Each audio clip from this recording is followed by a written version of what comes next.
Ok. Enquanto isso, nós vamos lendo. Convido você para ler comigo Daniel, capítulo 1, logo os primeiros versículos. Eu quero ler do versículo 1 até o versículo 8, depois nós vamos para o versículo 18. Daniel 1, de 1 a 8, diz assim: No ano terceiro do reinado de Jeoaquim, rei de Judá, veio Nabucodonosor, rei da Babilônia, a Jerusalém, e a sitiou.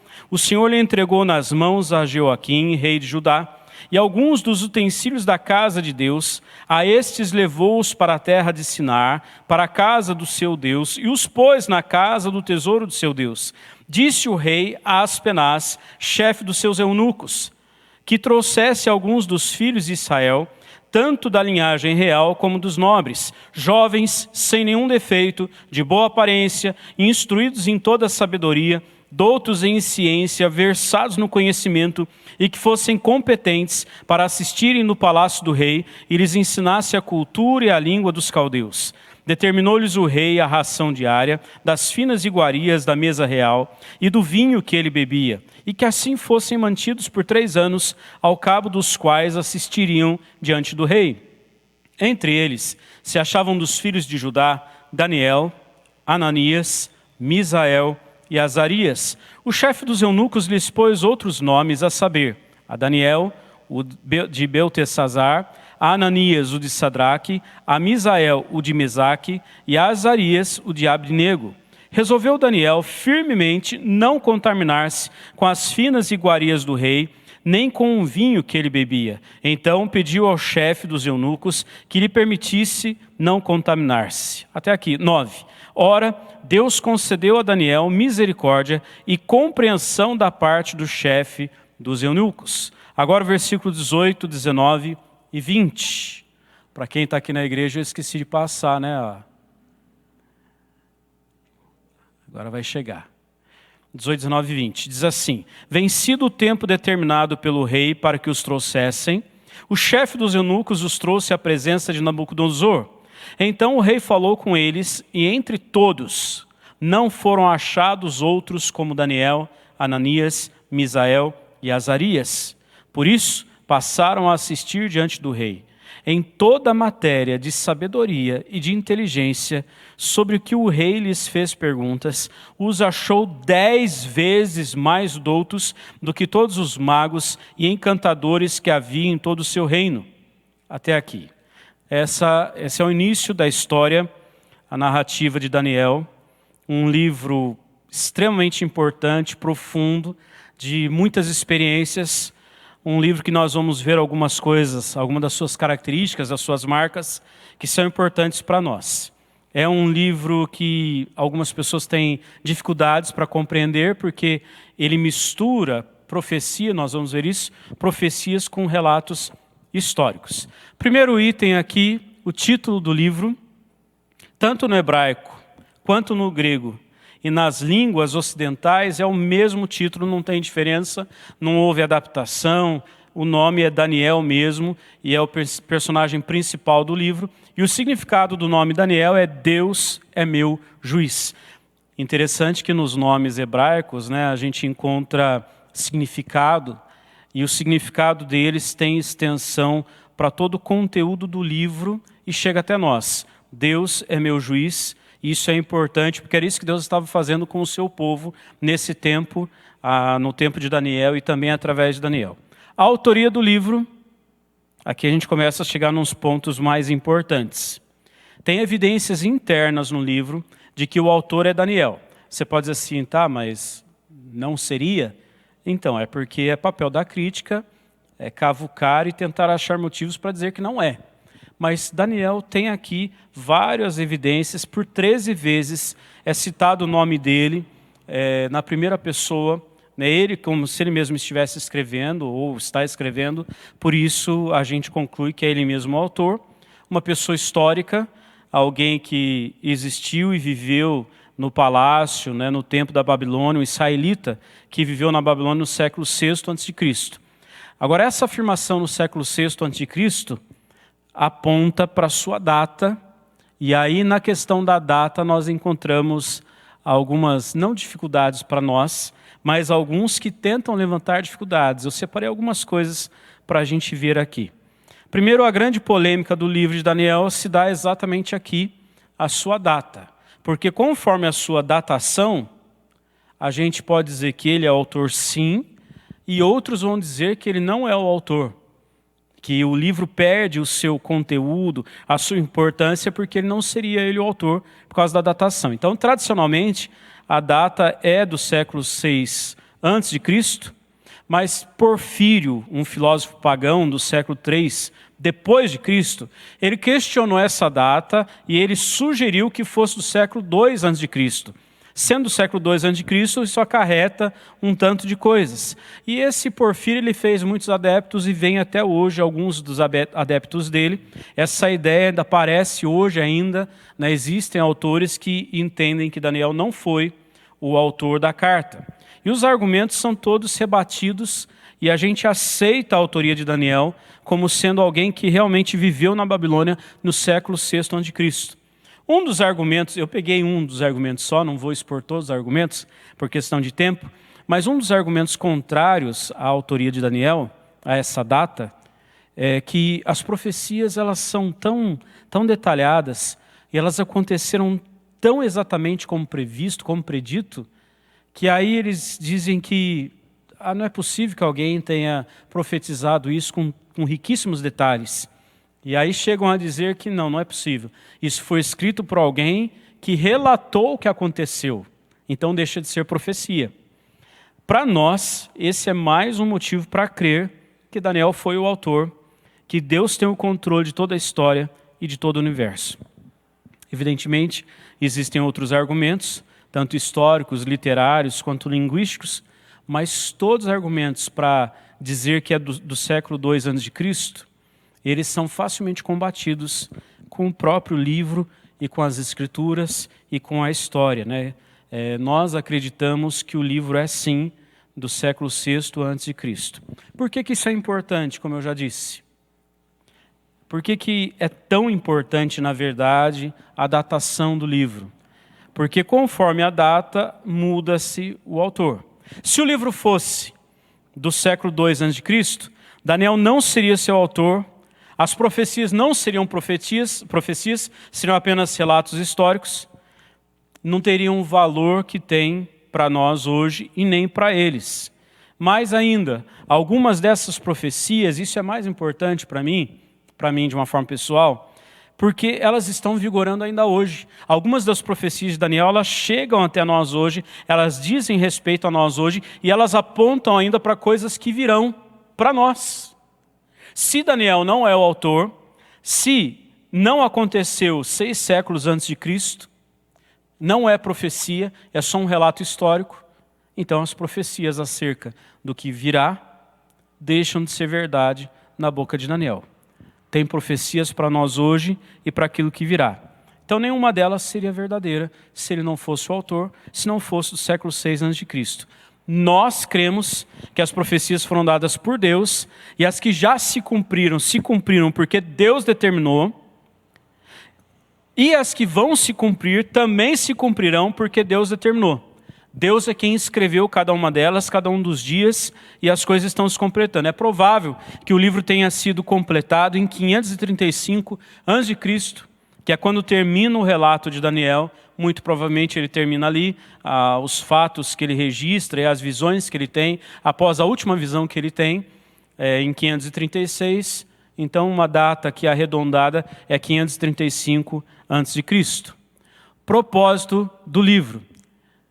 Gente, eu não enxergo nada naquela TV. Eu estou no slide certo? Sim ou não? Ok. Então tá bom. Eu sei que para quem está em casa está certinho, né? Agora para nós que estamos aqui, talvez eu embole um pouco, vocês podem me ajudar aqui. Propósito do livro: estimular esperança na restauração futura de Israel, demonstrando como Yahvé está concretizando os seus objetivos para a nação por meio de impérios humanos, até que o reino divino seja estabelecido. Ou seja, Deus tem um plano, resumindo a nossa linguagem hoje, Deus tem um plano, Deus tem um propósito, e Ele está cumprindo esse plano dele através da história, mesmo que através de reinos que haviam subjugado o povo de Israel. mesmo através do sofrimento, da dor, do peso que eles carregavam, do preço que eles pagavam, Deus estava cumprindo o seu plano e estava alimentando neles a expectativa do futuro. Essa é a intenção do livro, fortalecer o povo para que eles esperassem a chegada do futuro, né, do alívio, do socorro, da providência divina. Gênero e estrutura do livro, aqui tem umas coisas muito interessantes que eu quero compartilhar com você. Qual o gênero desse livro? Eu já comecei dizendo, já antecipei. Que tipo de literatura ele é? Bom, o livro ele é conhecido, na maioria das vezes, e ele é reconhecido como um livro apocalíptico, porque ele tem profecias que dizem respeito ao final, coisas para frente. Só que o livro não é só apocalíptico, ele tem mais de um gênero, ele também apresenta o gênero histórico, ele relata dados.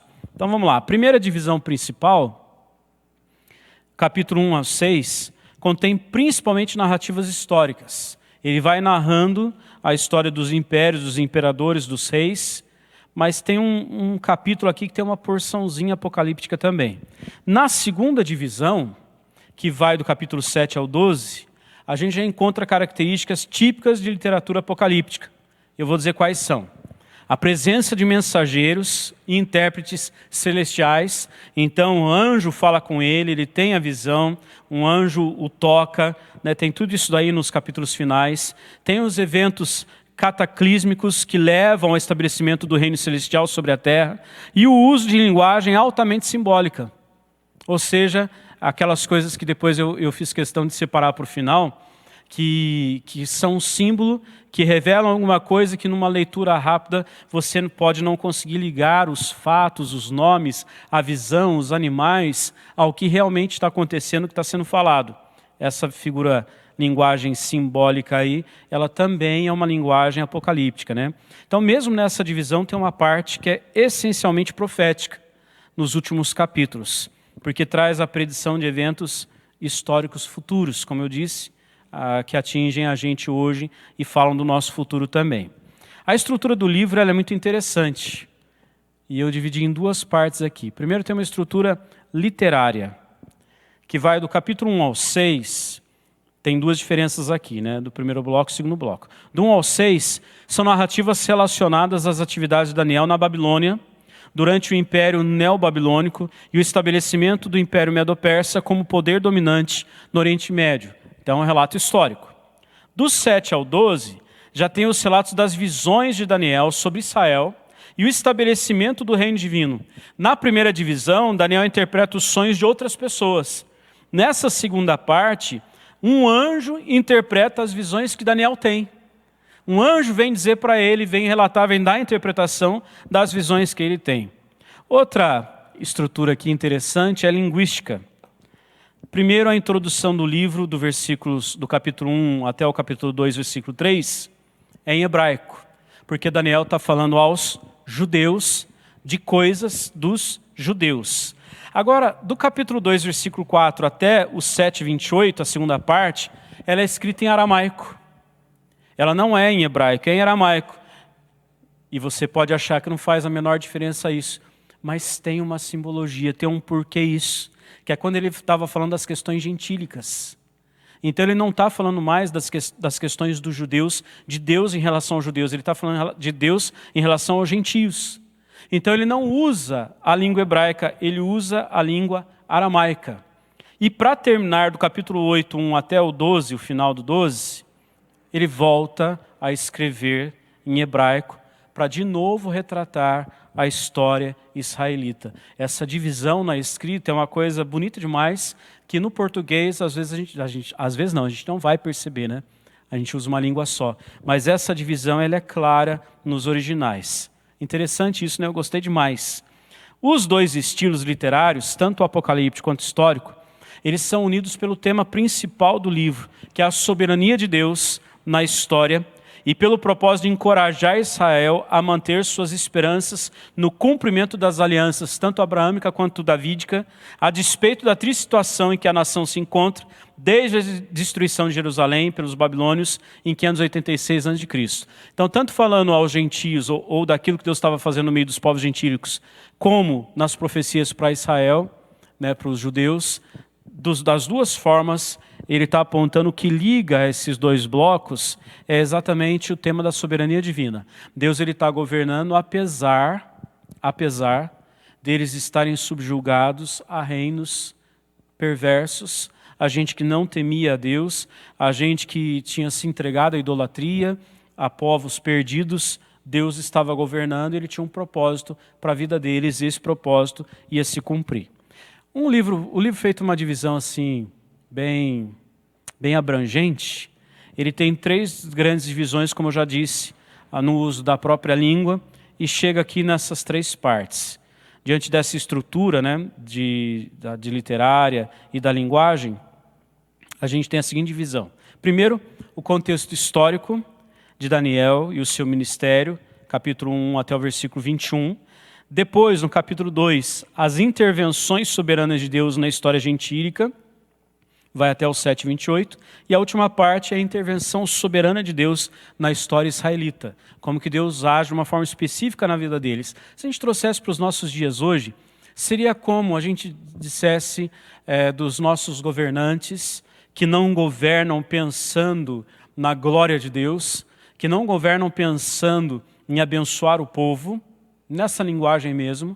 E a gente entende que esses governantes, e que ainda que hajam governantes opressores, Deus tem cuidado de nós no meio disso. E Ele tem um propósito, uma vontade para a nação, para os estados, para os municípios, mas Ele também tem uma vontade para o povo dele, para nós. Se fosse trazer isso hoje, numa forma assim bem reduzida, dá para a gente entender o que está acontecendo aqui com Daniel e com o povo de Israel. Contexto histórico. Eu vou ler um pouco mais aqui, mas é importante algumas coisas que eu destaquei para a gente saber no que estava acontecendo em torno do livro de Daniel e de quando ele escreve o livro, dos relatos que ele faz. Daniel deve ter nascido durante o reinado de Josias, entre 640 e 609 a.C., já que quando ele foi levado cativo para a Babilônia, ele devia ser adolescente, era muito novo, foi capturado e exilado na Babilônia. Isso está lá em Daniel 1:3, que a gente leu no início. Ele testemunhou a ascensão meteórica da Babilônia sob a liderança de Nabopolassar e o declínio também muito rápido da Síria no último quarto do século VII, do 7º século.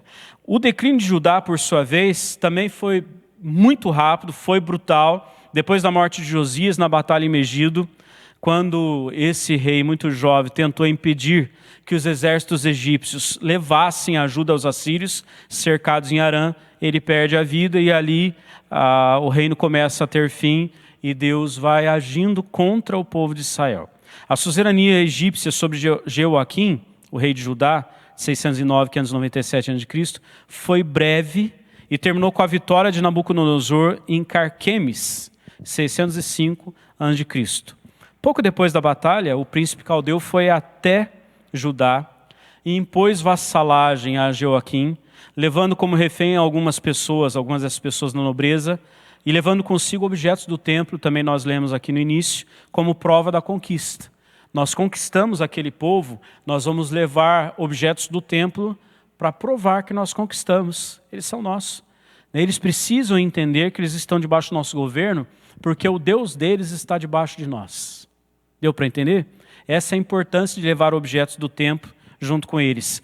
O livro de Daniel ele cobre o período que vai de 605 a 536 a.C., ou seja, 70 anos dramáticos que testemunharam a ascensão e a queda do Império Neobabilônico e a ascensão do Império Medo-Persa com o poder dominante no Oriente Médio.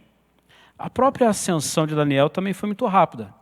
Você sabe que ele foi como adolescente, jovem, 3 anos depois de servir na Babilônia, ele é levantado como um governador. Ele cresceu muito rápido, a sua fama cresceu muito rápido.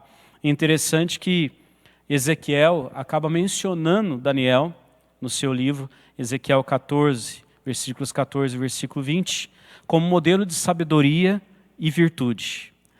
Se Ezequiel começou o seu ministério em 593 a.C., está lá em Ezequiel 1 e 2, então isso indica que, apesar de eles serem contemporâneos, tem uma diferença de idade aí de Ezequiel, um pouco mais velho, mas em poucos anos Isso prova que em poucos anos Daniel ficou muito famoso, muito conhecido, né, e a sua fama tomou proporções imperiais. Tornou-se conhecido no império todo e não apenas ali na Babilônia ou no meio dos seus, né? Ao todo, Daniel, o slide aqui tá para vocês, está certo? Quem está acompanhando? Acho que eu estou nesse aí, né? Ao todo, Daniel serviu durante o reinado de 5 reis da Babilônia e 2 governantes persas. Foi mudando de império, foi mudando de governante, morre gente, assume gente, e Daniel continuava. Ele continuava servindo, trabalhando ali com o seu conhecimento, sendo homem de Deus. Com aquilo que Deus havia lhe dado, ele continuou servindo, vai passando reis, governos, ele continua servindo. Além de oferecer uma perspectiva interna das cortes pagãs e do trato de Deus com os soberanos seculares do seu tempo, Daniel oferece também informação sobre a ascensão do Império Macedônio e oferece detalhes significativos do prolongado conflito entre os poderes que sucederam a Alexandre. Ele vai narrando isso tudo, ele presencia isso tudo e ele está ali, ele participa disso tudo. Sendo homem de Deus, jovem de Deus, depois um homem de Deus, alguém que estava ali com integridade para servir o Senhor, ainda que servindo ao império, gente que não temia a Deus, ele serviu com integridade. Foram passando os reinos e ele foi permanecendo servindo. Eu destaquei aqui também alguns eventos importantes para nós. Eventos significativos ligados ao livro de Daniel e às suas datas. Alguns ele profetiza, alguns, como nos primeiros capítulos, ele relata, um relato histórico. Você vai ver que alguns são para depois da sua morte, mas estão aqui em forma de profecia. O primeiro ataque caldeu a Jerusalém, Daniel é levado cativo, em 605. Daniel interpreta o sonho de Nabucodonosor sobre a estátua em 603. Segundo ataque caldeu a Jerusalém, Joaquim é capturado, 597. Queda e destruição de Jerusalém, Zedequias é capturado, 586. Nabucodonosor invade o Egito, em 568. Joaquim é honrado por Evil-Merodach, ou Amel-Marduk, em 562. Primeiro ano de Belsazar, como co-regente em Babilônia, em 553. Belsazar morreu cedo, reinou pouco. Ciro conquista a Média em 549. Ciro conquista a Babilônia em 549, aliás, e agora em 539. O decreto de Ciro permite que os judeus voltem a Judá em 538, isso é muito importante. Alexandre o Grande conquista a Pérsia entre 331 e 323, são 8 anos de ação, aí, quase 9. Começo das hostilidades entre a Síria e o Egito em 260, isso já vem depois. Isso é profetizado por Daniel, tanto ao trabalho de Alexandre, como depois as hostilidades entre a Síria e o Egito. E por fim, Antíoco IV, ou Epífanes, profana o templo em Jerusalém em 167 a.C. São alguns relatos do livro de Daniel que são importantes, são confirmados na história. E eu queria terminar, é o último bloco, mas não vai ser rápido. Eu queria terminar falando do capítulo 8 e capítulo 9, exatamente porque eles têm as visões e as interpretações das visões. Então, de uma forma bem breve, eu quero comentar o capítulo 8 e o capítulo 9, um rápido resumo aqui sobre esses 2 capítulos. O capítulo 7 em diante fala do controle soberano de Deus sobre a história de Israel. Esse controle ele é revelado por meio de visões de prova que Daniel tem, de julgamento, de preservação e de redenção. E aqui, de uma forma específica, o 8 e o 9, o 8 trata da visão do carneiro e do bode. Essa visão apresenta as provas com que Israel se defrontaria nos anos seguintes ao Império Persa. Essa visão fala do que eles iam viver logo em seguida. Primeiro, a data 551 a.C., e o lugar junto ao canal de Ulai, perto de Suzã, em que acontecem as visões. Ali ele vê tudo que Deus revela para ele e depois ele vai ter a interpretação no anjo. Segundo, a visão de Daniel retrata um carneiro de 2 chifres, atacado e vencido por um bode feroz, que se torna grande, mas cujo poder é dividido por 4. Um dos quais se torna inimigo mortal de Israel, está lá no capítulo 8, versículo 3 a 25. O crescimento do carneiro de 2 chifres representa a expansão do Império Medo-Persa, como o Império cresce e como ele se desenvolve. O crescimento do carneiro de 2 chifres representa a expansão, aliás, já falei isso, né? O avanço do bode peludo representa a expansão do Império Macedônico, sua conquista da Pérsia e subsequente divisão em 4 reinos. Tudo isso acontece. Capítulo 8, de 5 a 8, depois 21 e 22 relata isso também. A saída do pequeno chifre de um dos reinos representa um rei que buscará a destruição de Israel por meio de violência e corrupção, mas será completamente derrotado. Está lá no capítulo 8, 9 a 14, 23 a 26. O pequeno chifre, ele vai se expandir, vai expandir o poder do seu reino e vai atacar Israel. Isso está lá no 8, 9 e 10. O pequeno chifre blasfemará contra Deus, profanará o santuário e oprimirá Israel pelo período de 2.300 dias. Capítulo 8, de 11 a 14. O pequeno chifre também vai alcançar o seu poder por meio de engano e de intriga. Tudo isso, irmãos, aponta depois para a próxima profecia e para aquilo que virá também e acontecerá conosco. O pequeno chifre será derrotado após desafiar o Deus de Israel em dias muito distantes. Interessante isso. A reação de Daniel à visão foi de prostração. Ele se prostra, ele fica perplexo, ele se rende. Apesar de esclarecimento dado por Gabriel, ele ainda assim fica debilitado. Ele é uma visão muito dura, muito pesada, muito triste, não é uma coisa fácil. O capítulo 9... deixa eu voltar aqui. O capítulo 9 é a profecia das 70 semanas.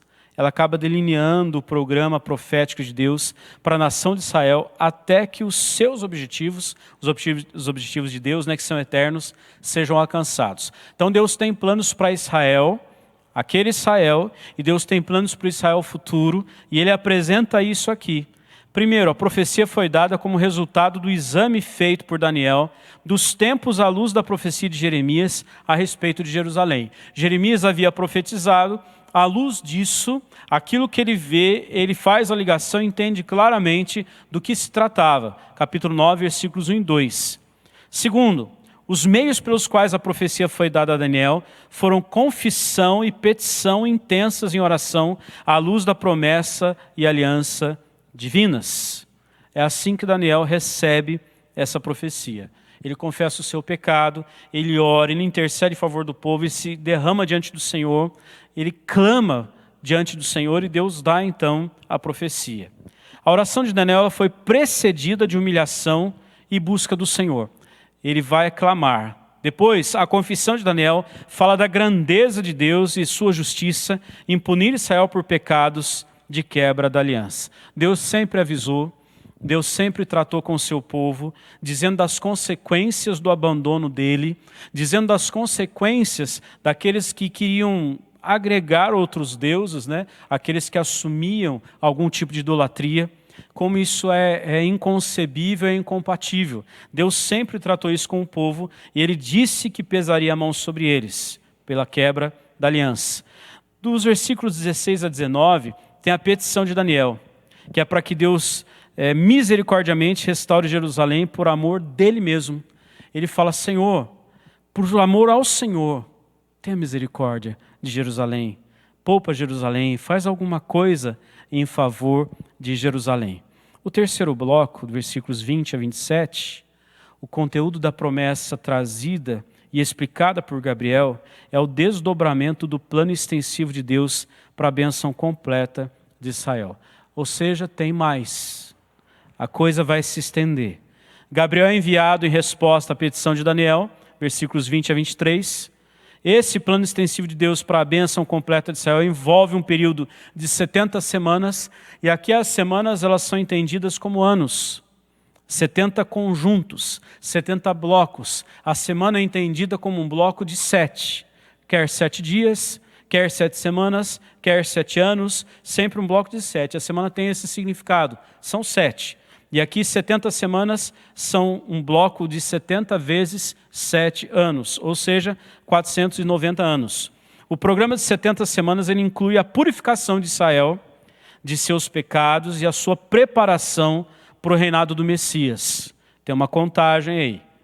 O cronograma das primeiras 69 semanas, e aqui é interessante, compreende desde o decreto de reconstrução de Jerusalém, nós vimos isso quando estudamos o livro de Esdras, até a manifestação do Messias.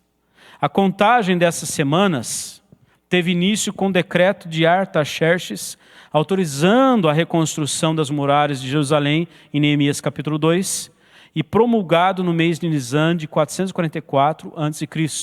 Ele autoriza numa estratégia de governo, ele fala, não, vocês podem voltar para Jerusalém. Eu não preciso manter vocês aqui, vocês estarão debaixo do meu governo, da minha autoridade, lá, e podem reedificar. Ele autoriza, pode construir os muros, e eles vão reconstruir os muros. Então assim começa a contagem dessas semanas, na reconstrução dos muros. O final das primeiras 69 semanas é a entrada triunfal de Jesus em Jerusalém, no dia 9 de Nisan, de 33 depois de Cristo. É uma contagem certinha de semanas, de dias, de anos, dá certinho nessa data, na entrada de Jesus em Jerusalém. 69 semanas, um bloco de 69 anos vezes 7, termina aqui. Os eventos após as primeiras 69 semanas, elas incluem a morte do Messias e a destruição de Jerusalém. Os eventos da última semana incluem uma aliança com Israel, feita e quebrada por um príncipe que virá e perpetrará a maior blasfêmia contra Deus, o anticristo, e cujo final será a absoluta destruição. Ele fala isso no 9:27.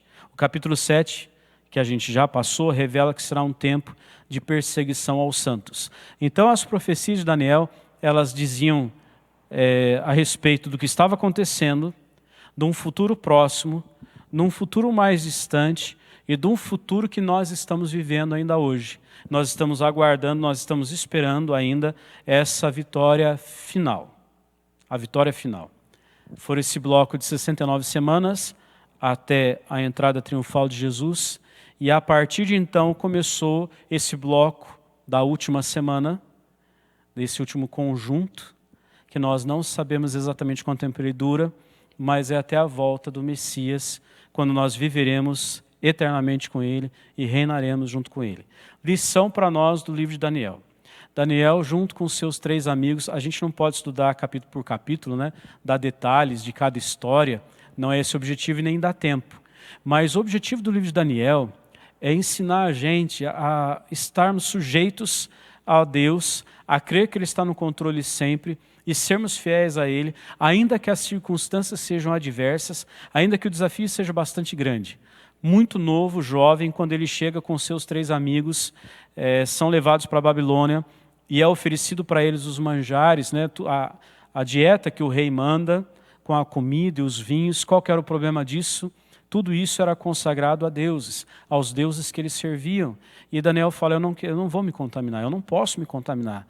Eu posso até perder a vida, mas eu não vou me contaminar. Eu não vou me sujeitar a isso. Eu posso servir no reino sim, mas não me sujeitar aos deuses deles. E então ele faz uma proposta para o copeiro-chefe. Fala, olha, vamos dizer aqui para o nutricionista-chefe. Ele diz, vamos fazer um trato. A gente não come a comida nem o vinho que vocês oferecem, a gente come só legumes. E aí o copeiro diz assim, mas o rei, ele não é isso que ele quer. E eu vou ter problemas com ele, eu posso pagar com a minha vida. E Daniel fala, não, vamos fazer um trato. A gente passa um pequeno período assim. E aí se você achar que a gente não foi bem, ok. Mas vamos ver o que dá. Aí você avalia a gente. E passado esse período, o copeiro chega e a surpresa é que os 4 estavam mais fortes comendo apenas legumes. Eu como muito legumes, viu, gente? Não está dando resultado, não. Essa dieta de Daniel aqui não deu certo, não. Mas eles estavam mais fortes, mais aparentados, e depois dos 3 anos que eles passaram ali, eles têm destaque. Diz o texto, como a gente já leu, eram 10 vezes mais sábios, mais cultos, mais doutos do que todos os outros sábios que estavam com eles. E a posição de destaque que eles ocupam, e são instrumentos de Deus, mesmo em meio a impérios que não eram de Deus, Deus fez a vontade dele. Deus humilhou Nabucodonosor, que foi o homem que imperou por mais tempo, O maior reino, maior alcance, Deus humilhou, fazendo dele nada, para provar que Deus está no controle. No mundo que nós vivemos, no Brasil que nós vivemos hoje, nós encontramos muitos cristãos, muita gente crente, que esquece que é Deus quem está no controle, que o país está nas mãos dele, que a cidade, o estado está nas mãos dele. E ao invés de crer nele e esperar nele, esperam de governantes e confiam mais em governantes do que no próprio Deus. Ou temem mais aos governantes do que ao próprio Deus. Se tem alguém que nós devemos temer, é o próprio Deus. E se tem alguém que nós devemos adorar sempre, é o próprio Deus. Descansar a vida nele, nas mãos dele e crer que ele tem o melhor para nós. Convido você que assiste a gente em casa, onde estiver, os irmãos que estão aqui conosco, alimentarem um coração com essa verdade, com a história de Daniel, de que Deus está no controle sempre, sempre. E ele tem planos para nós. Tudo que Daniel profetizou e tudo que ele viveu se cumpriu. Chega até nós hoje e aponta para o futuro. Nós precisamos continuar crendo, porque tudo que ele descreveu até o nascimento de Jesus se cumpriu. E aquilo que ele descreveu após a morte de Jesus tem se cumprido e se cumprirá. Você crê nisso? Eu queria convidar você para a gente orar e cantar. Antes da gente terminar, a gente vai passar por um período de adaptação agora, com o culto presencial, com os estudos presenciais e ao mesmo tempo transmitido pela internet, da gente ajustar tempo, porque antes era fácil, né? A gente vinha, só dava estudo, agora a gente vai ajustar isso tudo aí, ajustando os nossos equipamentos novos, que é uma bênção, tem sido uma coisa muito boa. Deus tem nos presenteado com a tecnologia, mas a tecnologia precisa de ajustes. Então, graças a Deus por isso e pelos irmãos que têm nos servido através da tecnologia. Vamos orar? Feche seus olhos aí. Convido você a se colocar diante do Senhor, a colocar a sua história diante do Senhor, a colocar as suas lutas diante do Senhor.